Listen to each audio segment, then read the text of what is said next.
garage door down, and then we go back and Did I leave retrace. the oven on? Did I leave the oven on? And it's typically because we've got different things going on.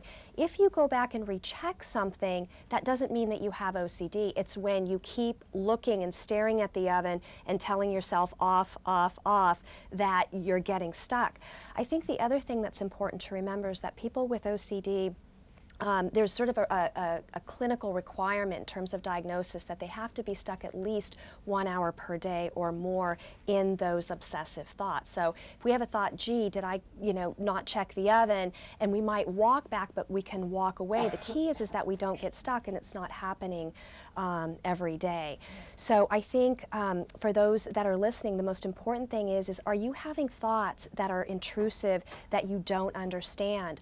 I think what's so important is that there's so much shame and guilt in OCD, and it can manifest in so many different ways. People can have unwanted sexual thoughts that they don't understand, that they find intrusive. In Jeff's case, it's did I harm someone or will I harm someone? A gentleman who adores his wife wakes up in the middle of the night and is having images of bludgeoning his wife. He doesn't want to, but he doesn't know where the thoughts are, and so he might hide the baseball bats, hide the knives, because the fear with OCD is if I had the thought, maybe I might do it. So they do the compulsions of avoiding, as in Jeff's case, you know what, I'm just going to avoid driving and take a cab. That way if we go over a bump, I didn't hurt anybody, the cab driver did it. Do you see? So lots of avoidance happens, and removing things that will trigger them into the fear.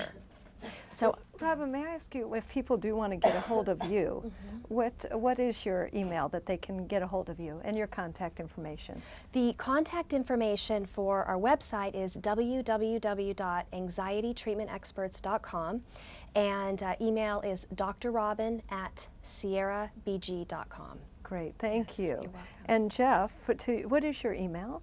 I have a website for my book, Rewind, Replay, Repeat. The email would be great. Yeah, and the email there is jeff@rewindreplayrepeat.com. Wonderful. And Ivy, if they want to get a hold of you? Yeah, Ivy_Brooke, BROOKE @hotmail.com. Wonderful, thank you. And I appreciate that, because I'm sure that people would want to get a hold of you.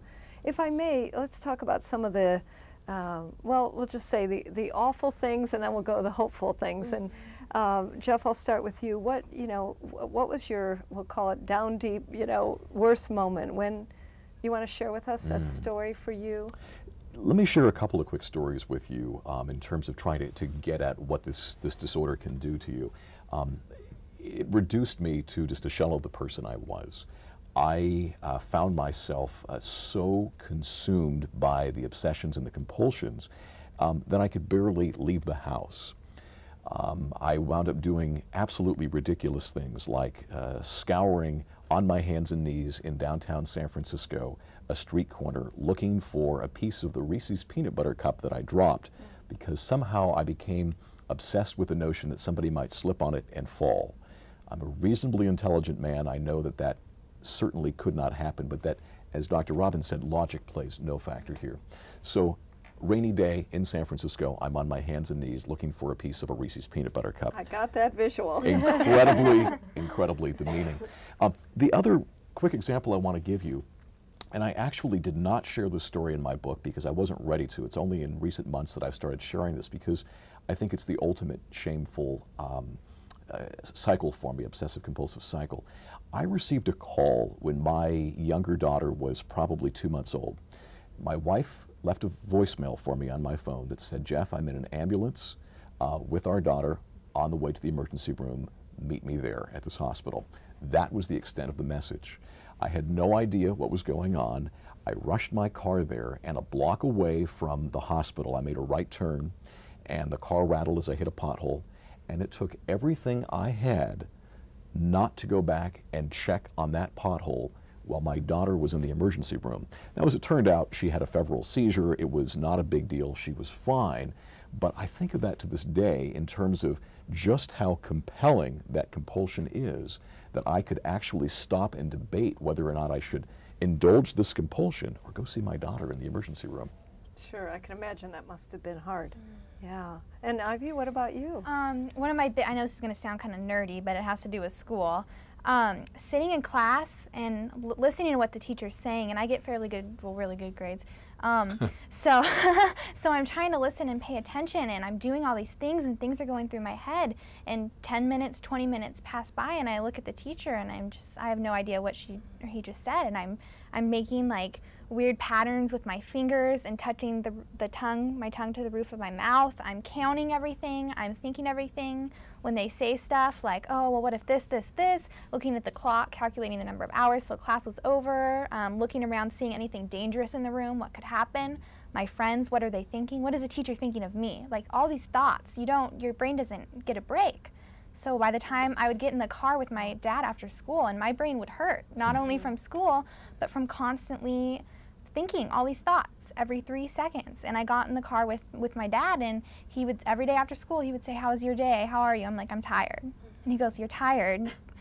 What do you mean you're tired? I'm tired. My brain just hurt. I just wanted to sit there and not say anything. And that's the point where I was just, I'm losing myself, and I'm losing my personality to something, and something can be done to fix it, and I don't have to live like that. Well, it sounds exhausting, to be honest. I'm thinking, I think the average person, like we all do, is there's a lot of thoughts going through our head constantly, which I think, Robin, is what you're alluding to. Absolutely. And it's normal, but I can imagine what this must, or I can't really imagine in a way, what this really must be like for the two of you to have not only the normal life challenges that we all have, but really even more to contend with. So on the hopeful side, I know that now Jeff, you and Robin have started something new, and if you could just share a little bit of that with us, with what you're up to now, I'd love to hear. Absolutely. We have partnered on a project we call YourGreaterGood.com, and what this is an effort to combine our two areas of expertise, if you will. We're both experts in doubt on different sides of that coin, if you will. Dr. Robin has treated hundreds and hundreds of people battling this disorder. I've lived through it. And so together we're able to offer the perspective of both somebody who has been through the recovery process and somebody who has the expertise of working with people like me in the recovery process. And really the meeting place of our two worlds, and why we teamed up and have been doing our outreach work together, is we both understand the need for motivation in the treatment process. Dr. Robin can talk a little bit about what that treatment process is all about.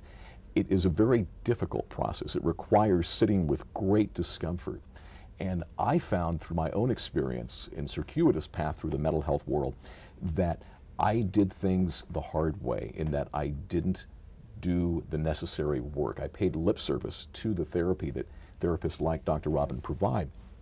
And over the years, I came to understand that a big part of getting better was finding those motivating factors, those greater good factors. And that's when Dr. Robin and I teamed up after the book came out, and we've been sharing this message with folks dealing with all kinds of anxiety disorders and having great success in basically providing one more layer of motivation to the therapy that Dr. Robin can speak to, which is so effective. It's clinically proven these days. Well, what I'd like to do, if I can, is go into the message of hope from that greater good piece. And what would be a message of hope with the therapy and the inspiration, we'll call it, that you two provide? What would you say is the message of hope there? Well, I think the first thing is, I'd say it's probably more common that people come to me have had the not correct treatment, basically.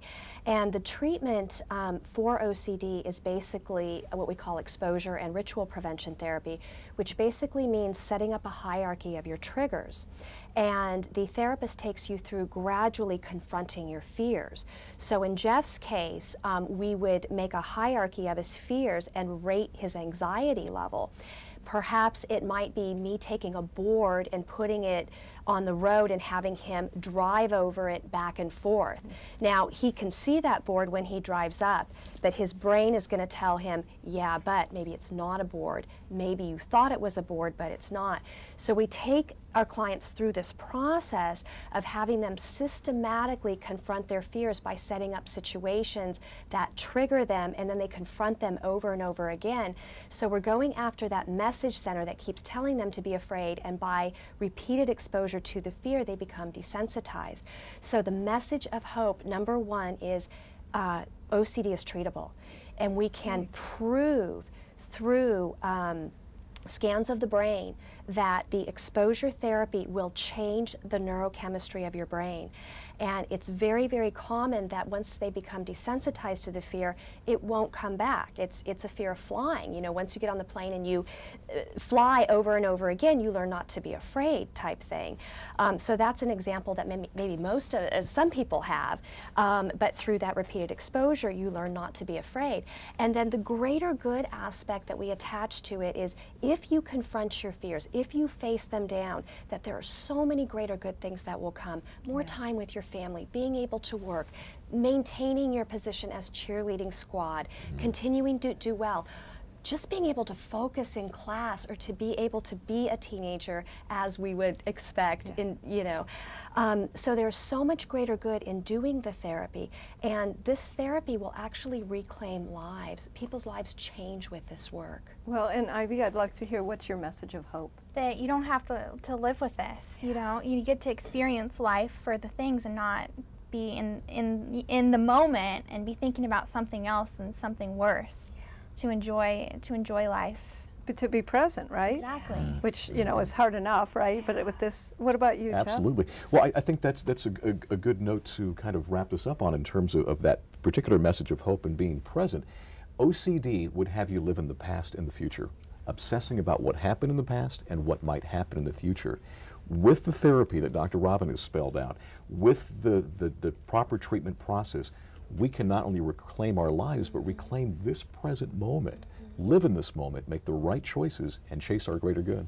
I love that. And with that, if you'd like to reach me, you can email me to info@jilllublin.com.